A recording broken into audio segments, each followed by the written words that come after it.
Apat na po ang mga bangkay ng mag-asawang naiulat na nawawala noong nakaraang Setyembre sa Tagaytay City. Natukoy po ang lugar kung saan inilibing ang mga biktima sa tulong po yan ng isang saksi. At nakatutok si John Consulta, exclusive.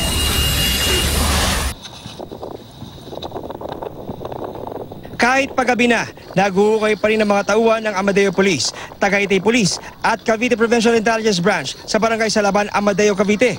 Ang pakay ng mga pulis, hanapin ang bangkay ng mag-asawang Eleuterio at Maria Victoria Bayot.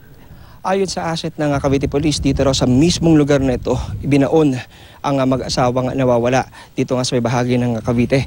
At kwento pa ng asset ay matapos daw ilagay dito yung katawan ay ginamitan daw ng mga lumang gulong at sinilaban ang mga katawan para wala nang matira sa ebidensya. At para nga mapagtakpan pa ang krimen ay naglatag daw ng mga basurang ito para pagmukaing ito'y lamang isang tambakan. Ang saksi ang itinuturing ngayong star witness sa kaso ng pagkawala ng mag-asawa mula sa Tagaytay City.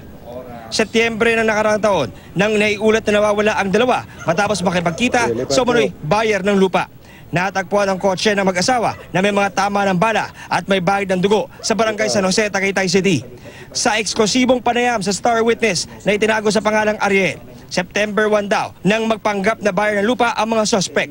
Sa CCTV na ito, makikita pa ang pagdaan ng sasakyang SUV ng mga biktima. Sinusundan na raw pala ng sasakyan ng mga suspect. Matapos patayin ay dinala raw ang mag-asawa sa Amadeo para ilibing. Binuksan po yung pintuan. Nabubuhatin na namin po yung nakalagay po sa sako. Pag hawak ko po dito po sa may balikat, napakuha po ang kamay ko, dito po napatama. Sabi ko, tao. Di, natakot na ako. Sa paghuhukay ng otoridad, na-recover ang mga buto at isang daliri na may suot pang gintong singsing. Positibo itong kinilala ng mga anak ng biktima. Ang singsing daw ay pag-aari ng kanilang ina. Hindi ko makakalimutan yung singsing na yan. Kasi ever since nung pinapalaki niya kami, kasi si Daddy OFW,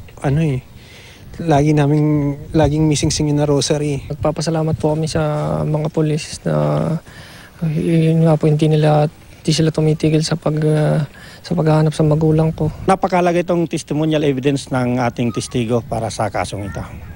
Napaka-importante para sa ikalulutas ng ating kaso para maituro kung sino ang gumawa nito.